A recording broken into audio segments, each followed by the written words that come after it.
Hey everybody, time for another midweek chat. It is August 13th. Could it be already? I believe it is. This is Lake Altoona behind me. And it's a nice little sheltered spot. I could probably have found a spot that's more open to the lake, but it's just sheltered from the wind a little bit. It's a beautiful summer day though, isn't it? I just thought the puffy white clouds would be nice for a background for us. Maybe it needs to shift my camera just a little bit there. So my mother was big into clouds, still is. When we drive, she'll notice the clouds and she'll just say something like, "That looks like a bear chasing a dog." I wonder what she would say. What do those clouds look like behind me? They almost look like two things coming together, like kissing fish or something like that to me. Puffer fish. So I got some Parish news. Christine just sent a text to me that I saw, and I will relay. She said, if you didn't get it, remind people about the silent auction. So we had a great Summerfest weekend. Probably will make a little less money than we did in the past, but that's not the only reason we do it.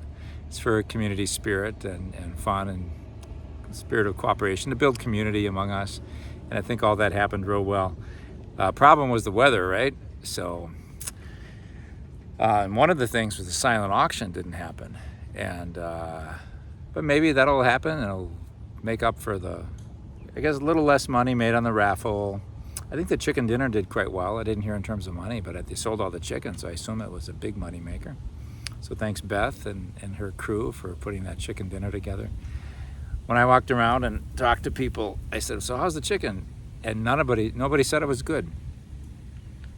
They all said, "This is like the best chicken I've ever had." Or they'd say, "This is incredible. I've never had such a dinner." Everybody spoke in extreme praise, superlatives, you know. So that was great. And the cheese curds went off. I made a plea for cheese curd making, and Dean kind of oversaw both chefs, and Scott and Brady were there making some curds. Tim Schultz was there making some curds. I started naming names. Now I'm going to forget the other people that were there, but the ones who made my curds, I can't remember. They were really good. Everybody was eating this good healthy chicken dinner, and I was having burgers and cheese curds. I like that. Anyway, so it was a lot of fun. Saturday, the outdoor mass was rained out, but we did have the picnic outside. I think it was quite well attended, and I think my music thing, thanks to Nick for setting up a good microphone and bandstand for me. I played too long again. That's always my thing. I got all these songs I want to play, and I know I played too long when as soon as I'm done, everybody rushes to put away the stuff. It's kind of like they've been waiting. They're like, is he done yet? Can we put it away? And so apologize to them, for that. But I'm by the boat landing, and when I first started it, a guy was really kind of, what was the adjective? His wife was asking him questions, and he was a little impatient that she didn't know the answers because he already told her, what to do. So I thought, well, that's life, isn't it? But I thought we could maybe do without that in the background. In case anybody knew them, it might have been a little embarrassing. So, well, the clouds are moving, aren't they? Maybe it'll be all blue sky by the time I'm done. So the silent auction got rained out too. It just, all the sign-up sheets got wet and everything started getting wet. It just was a tough situation. So they hauled all the 180 baskets out there, then they hauled them all back inside, and now they're all set up in Rourke Hall. So the silent action will go on. It'll be Summerfest Part 2 in Rourke Hall, our school cafeteria. So downstairs, if you're in church, looking at the altar, school buildings to the right, and then downstairs where the children eat their lunches, where we have funeral receptions. And that'll be Saturday from 2 till 6. You can go and look at all the stuff and put bids in. And it will be Sunday from 9 till 12. And bidding stops at 12. So don't try to sneak in there at 12:01 and get your number in there. So hopefully, check it out. Silent auction, Saturday and Sunday, closing Sunday at noon. Saturday 2 to 6, Sunday 9 to 12. So you'll hear about that at Masses this weekend too. What else? I mean, the car show. Those car show folks are fantastic people. Larry, gosh, he brought his Scout, International Harvester Scout, without a top on, and then it rained. But he said the interior was highly non-absorbent, so you just could kind of wipe it down. But 50 cars came, despite the fact that it rained like crazy in the morning. I guess the heavens opened during the 10 o'clock mass, and we heard it on the roof. That's just how hard it was raining. It wasn't thunder. Maybe it was thunder too, but when you actually hear the rain, then it's really raining hard, and that's what happened. That was a big bee. Did you see that? So what else to say about Summerfest? Just thanks for everybody. You know, it was an awesome leadership team this year, and as they always have been. But Mickey Schofield and Lorraine Cicino Murphy, I think it was Lorraine's first year, and she said, "Oh, it'll go well. If it rains, everything will go well. It'll all come together. It always does." And I said, "Lorraine, this is your first year. How do you know?"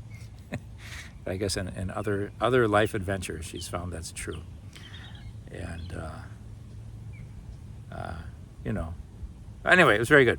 So thanks. And it was Mary Merkel's first time as sort of being like the financial person under Steve Dickoff's tutelage. The Boudries did a fantastic job. I guess they only sold half the usual number of hamburgers and hot dogs, despite my efforts to personally eat a lot of those. But yeah, and there wasn't live music because the moisture and the sound equipment and all. So, but it was a happy event. It was a happy event. Kids' games went off well. It's good. So this week is the Feast of the Assumption. We were remiss in not announcing that last week or getting it in the bulletin even, but it'll be our usual mass. We set up we knew it was coming. It was in our calendars. We just didn't communicate it well to the parish. So 9 a.m. is our Feast of the Assumption Mass on Friday, just 2 days from now. It'll be a simple mass, and come and give praise and glory and thanks for the Blessed Mother. It's a great feast. You know, it's probably the least attended of all the holy days. I think it is even less than like New Year's Day or Ascension's on a Sunday now. All Saints is pretty well attended. Immaculate Conception, fairly well attended. So it's probably the least attended of the holy days. So maybe you can buck the trend and show up at 9 a.m. And I know that's maybe not the best time for everybody. So might have to check other parish schedules, see when they're offering Mass for that day. Religious Ed is going to be starting up. I don't have the date, but it usually starts up pretty soon. I think the September 3rd, we're having outdoor Mass. No, September 7th, 6th. It's the first Sunday. Labor Day is the 1st, so it'll be the 7th. But outdoor Mass is the Saturday, so it'll be September 6th. And it's like the kickoff for the Religious Ed Day. So we're going to have outdoor Mass plus families and Religious Ed will be invited. So hopefully we'll have better weather than we did for our Summerfest for that night. And that might be our last. We'll see if we do an outdoor Mass in October or not. Maybe. Those are nice. We had one rain out this year, I think. Didn't we?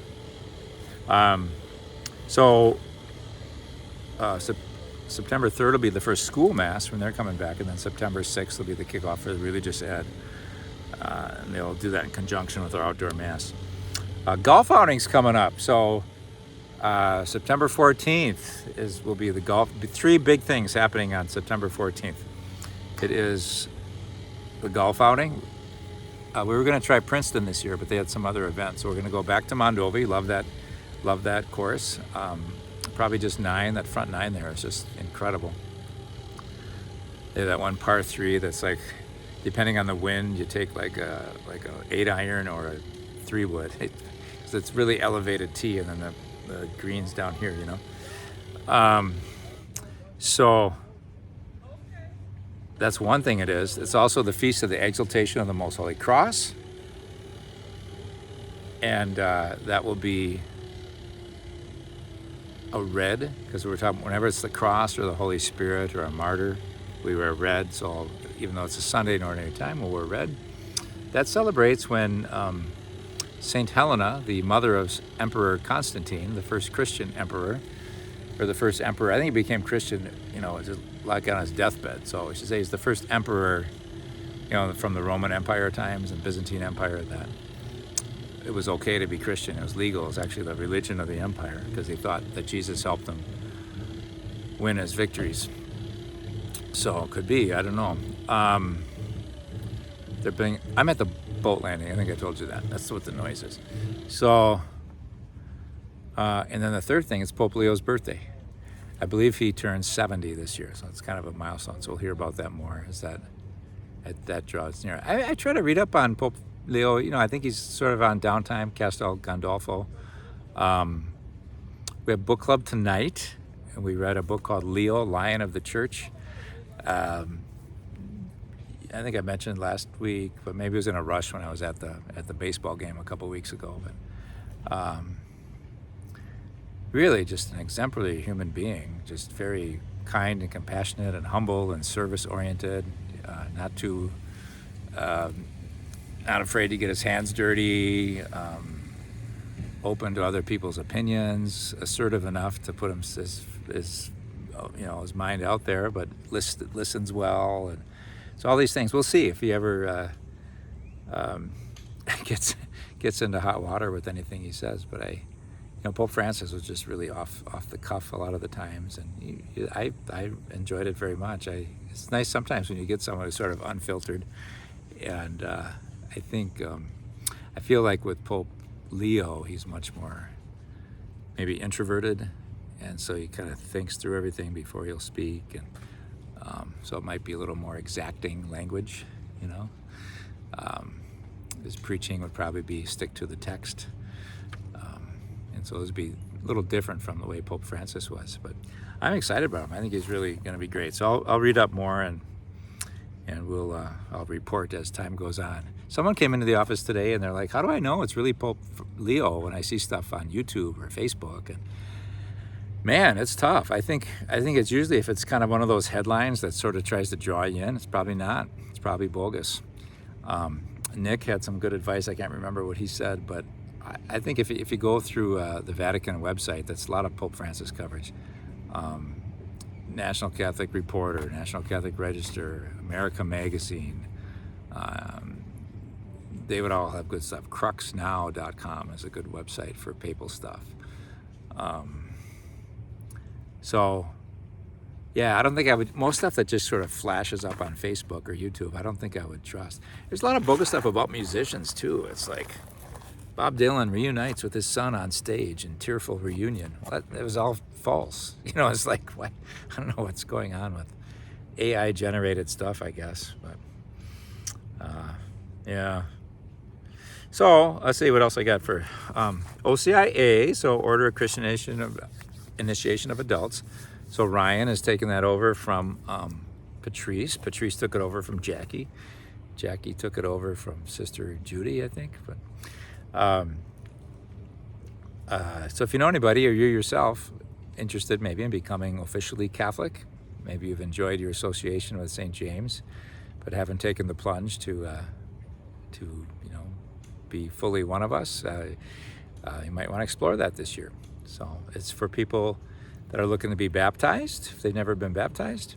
It's for people that are not baptized, or people that are baptized but a different denomination but want to become Catholic. And it's also for Catholics who didn't go through confirmation. Maybe some of you were baptized but didn't go through confirmation, or had First Communion but not confirmation. And should be good. I'm pretty excited. It's been a great program under Patrice. Ryan will continue, I think, what was good about it, or build on the good things, I should say, and then add his own personality and background. So it'll be good. In fact, I was with someone yesterday, and they said, "Oh, we knew Ryan, 20 years ago when he did that. He used to work for the Newman Parish. Then he stepped down from that some years ago. But he used to do the RCA program there when it was called RCA." And they said, "Oh, wow, he really? Oh, I'll get my husband to call him because he'd be excellent." I'm like, "Yeah." So that'd be good. Speaking of Newman, a couple things. Let's see. Should I do some more quick? Sister, I heard from Sister Julia, the visitation sister, who's our channel to give money that will help people in Gaza at some point. And she did arrive after long flights. She's back in Bethlehem, and she's going to give the money that we collected to the Missionaries of Charity, who will end up getting it to their sisters. This is the Mother Teresa sisters in Gaza, and we sent over $9,000 there. So, and she wanted our pictures, so I have to get a couple pictures so I can send them, because she wanted to take a picture of people at St. James who offer those gifts and show them to the sisters. So she thinks they'll be very excited. And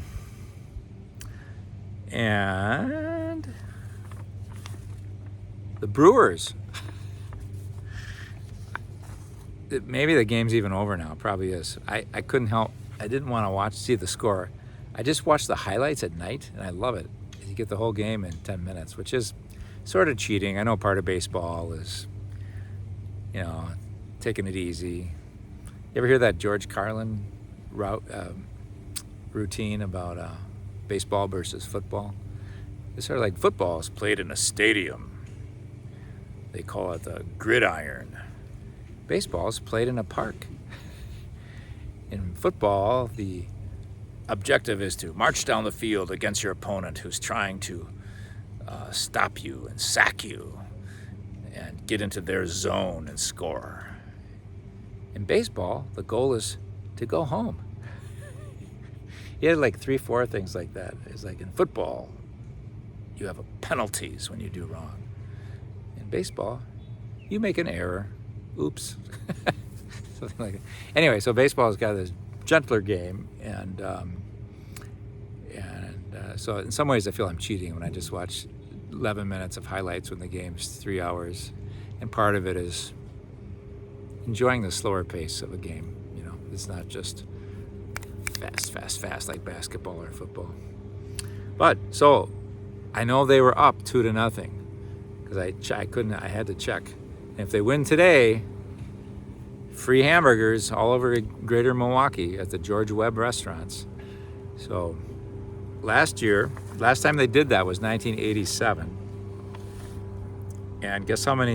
I think there's like 6 or 7 George Webb restaurants. I looked in the Milwaukee area that would participate in this.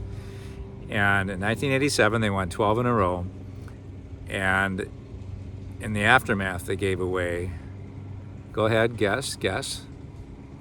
How many free hamburgers did these 6-7 restaurants give away? 168,194 hamburgers. Isn't that something? So if they can hold on to their 2-0 lead, I don't know. Oh, I think the guy with the beard, I can't remember his name. Mazurowski hasn't pitched him. Anyway, that's exciting to have your favorite baseball team on this tear. Best record in baseball. So getting back to what I was talking about, I think that might wrap up the Parish news. I read something I thought was interesting in Detroit. They're having some controversies in the local church of Detroit. I don't know how Bishop Battersby feels all about that, because that's where he came from. But I just read a little history of the Diocese of Detroit. And in the 60s, their Archbishop Dearden, I think his name was, really embraced Vatican II, and they were very into racial justice and care for the poor and things like that. Really the concerns of the world and those who are hurting, which is part of what Vatican II pointed the church to do, not just to be enclosed in itself, but to be helpful to the world. And so there were these riots, race riots, I guess, maybe in 68, maybe it was in the aftermath of Martin Luther King's. A lot of places had riots, Chicago, LA, Detroit, So. And outside the seminary, there was a statue of Christ and a Sacred Heart. And it wasn't defaced like graffiti, but the skin that was, not the skin, I mean, he was a statue of him in a robe with a Sacred Heart. So his face and his hands, but they were painted black. And probably most places would have tried to restore it, but the rector of the seminary, I can't remember his name, he said, no, we want to be in solidarity with our black friends in the neighborhood and in our city and in our world. We want to be in solidarity with each other. We want to oppose racism. So they kept it. So from 1968 until this very day, the article said, that statue of the Sacred Heart of Jesus, he has a black face and black hands extended to the world. I thought that was nice, not to just be reactive and be angry when something is changed, but to say, well, maybe there's a point here. Maybe we can embrace that. So next week, Father Shevs will be here. I'll be here this weekend. And then I had arranged with the missionary. I don't mean to embarrass the missionary, but I guess I feel a little self-conscious, like I'm taking 2 weekends off in a row. But I meant just to take one.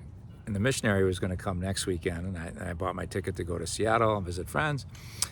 I can't wait to do it. The peaches are there. I hope they hang on for another 10 days. The Yakima peaches. They have a sweetness meter at this store where they sell them. And but then the missionary called, so I can't do it because the parish where I'm at is having their festival and I really should be here. I'm like, okay. So then I was able to call Father Shevs from Jordan, Amman, Jordan, when I was there. I texted him and he said he'd do it. So then our missionary's coming the week after. So I'll be around, I think, for the weekend when the missionary's here, but I just won't be preaching because he'll give his missionary appeal, Labor Day weekend. So that's going on. But speaking of George, so I got to know George when he was pastor of Newman, right? See my Newman shirt? This is actually a shirt he designed for me when I was at Newman Stout. So that says Newman at Stout. So Newman, so kind of big church news this week or last week was that Newman is named after John Henry Newman, now known as John Henry Cardinal Newman, because he was a cardinal, now known as Saint John Henry Cardinal Newman, because he was canonized not so long ago. And he lived from, I think, 1810 to 1890. He was 80 years old when he died. And here's a picture of him. This seemed the most realistic. It's obviously posed, but there's a lot of paintings of him that are a little stylized, but that's an actual photograph of Saint John Henry Cardinal Newman. Thoughtful pose there. So he was from England, right?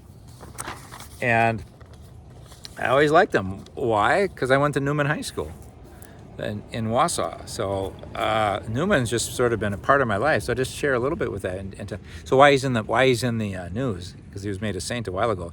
He's been declared a doctor of the church. So a doctor of the church. I wrote this down. Doctor of the church. I can't read my writing. Title given to saints who have made significant contributions to theology or doctrine through their writings or teachings, recognized for their holiness, profound learning, and impact on the church's understanding of faith. The title is not merely honorary. It signifies that their works are exceptionally insightful and beneficial for the church. You can trust them. So guess how many doctors of the church there are? And I don't know whether this includes him. I think it does. Or with him, it's one more now. But I guessed 23. And there are 37. There are 37. Famous ones: St. Augustine, St. Thomas Aquinas, St. Hildegard of Bingen, St. Teresa of Avila, St. Catherine of Siena. So doctors of the church. And now Newman is one of them. So I went to Newman High School. So that was, I remember there was a portrait of him in the main lobby there. And he was kind of a hero with Catholics because of that. And I hate to say it, but I think this is probably also true. But on the days people, well, not that hopefully we don't fight about it, but people, what is the better religion, or what's the truest religion? People ask those questions. And so he was very, he asked those questions a lot, and he decided Catholicism was. So that's probably one of the reasons he became a Catholic hero. But he was a big Anglican church leader and very famous. He preached at Oxford University and, in England over there, and just around the lunch hour, and people would just pack the house to hear him preach. When I started in university ministry, I had some fantasy that at at the Newman masses. That could happen. I could preach so well that people would pack the house, just because I read that happened for Cardinal Newman. Did not happen in my case. But, and then he did a lot of thinking just about, why are we separate? Why are we not Catholic? Why did the Church of England separate? And he wrote this whole book called the Apologia Pro Vita Sua, the defense of my life. And I wish I could tell you I read it. I bought a copy once at the Renaissance used bookstore in downtown Milwaukee. And my mother wrapped it in cellophane, because that's an old book. I think it was published like in, 1865 or something. And I think the copy I bought was printed in 1870. And I got it for like $14. So I wonder if it's worth anything. It was in a book, and it was kind of unreadable, because in those days, the way they printed them, you'd open it, then you'd have to have a pen knife and cut the pages, and then it would open. And I didn't dare cut the pages of this book, because I thought maybe it was worth something more than $14. And that was 35 years ago, so maybe it is worth more now. I don't know. But he's famous, and he wrote, and then Newman parishes. So I was in Newman ministry for 18 years, and so Newman again. But really, the biggest thing for me was when I was in college. I was having a little struggle with my faith, and he was important, because we were reading some of his works for an intro to theology class that I was taking, and he was talking about God and belief in God, and he used the moral argument of conscience, and conscience was always important to me. I always felt like conscience was a voice of God in your head, telling you and he was saying this similar things. And he said, when you hear an inner voice that says, do this or shun that, it implies that there's some moral judge over you that's saying those words. It's not just in your head. And so it implies that there's a truth. There's some truth. There's God. So anyways, I had that in my head, and then I went out one day. I've told the story a couple times, and it was just a beautiful night, and I was thinking, does God really exist? I was, in philosophy class, there are arguments against it, and how everything has a cause, and there's really no need to say there's a God. And I thought, it's kind of scary to me, but I was open to thinking about it, and it's just such a beautiful scene. It was like a late winter, early spring. There was like the water vapor coming off the lake, and ducks were landing in front of me. It was just so beautiful, a lake like this, and there was church bells even ringing, I kid you not. And I was just so filled with some wonderful feeling. I thought, what is this feeling? This is wonderful. And I know gratitude isn't a feeling maybe, but what I labeled it, I said, well, I'm thankful. I am very thankful for this moment. And just like he had argued about, knowing right and wrong implies there's a truth or a God, I thought, well, if I'm thankful, that implies someone to thank. Who am I going to thank? Me? I didn't make this scene. So I thought, well, boy, that's good enough for me as far as an argument for God. And that was all kind of thanks to Cardinal Newman and reading that book first. So, and that was really grounded me, really, until this very day, in my faith and why I believe and why it's reasonable to me. I think he said in one of his books, I liked that, he said, faith can't be reasoned. You can't prove it, but it should be reasonable.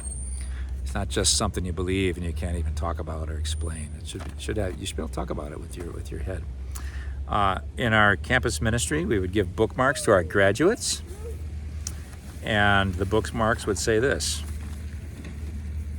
Well, they'd say just the second half of it. But he talked about this thing called Development of Doctrine. It was one of his big books. And he said, for an idea to remain the same, its expression has to change over time. So when they talk about, for example, the real presence of Jesus in the Eucharist, that's a teaching for centuries in our church. And the way they talked about it in the 300s is different maybe how we talk about it now. I mean, the basic fact is real presence, but the way we experience what is real and how it is, maybe it changes over time. And if we just use the language of 1700 years ago, it might not make sense to us. And so we update, we use different language. For an idea to remain the same, its expression has to change over time. I thought, wow, it kind of blew my mind. And so he sort of summed up that section. He goes, in a higher world it is otherwise, But here below, to live is to change, and to be perfect is to have changed often. We put that on a bookmark and give it to our graduates. So I should wrap this up. I'm over 30 now, but I'll just kind of close with that again. In a higher world, it's otherwise. But here below, to live is to change, and to be perfect is to have changed often. Thanks, St. John Henry Cardinal Newman, for that. All right, and Lord, help us live with change, live in this world below with its suffering and difficulties. Help us look to you for help. Help us support one another. Help your church really be a community of care. All right. Okay, God bless you, everybody.